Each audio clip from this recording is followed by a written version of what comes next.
So, ayan guys, kagigising lang natin guys. Ngayon ay 2:43 na ng hapon. So, wala pang alas 3, kaya kakain muna tayo guys ng noodles.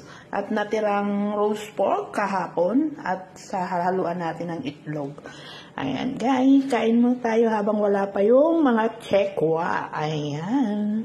So, ayan guys, kain tayo guys. Ating agahan, tanghalian, at merienda. Ayan guys.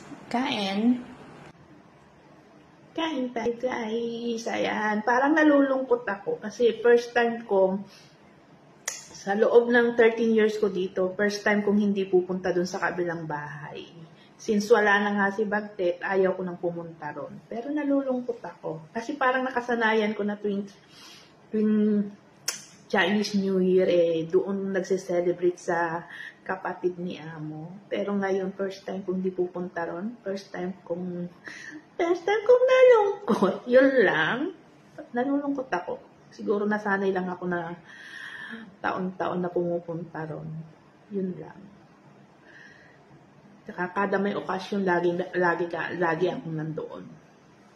Kaso parang wala talagang forever guys. Ayan guys, kain na lang tayo guys. Happy Chinese New Year sa mga ahas.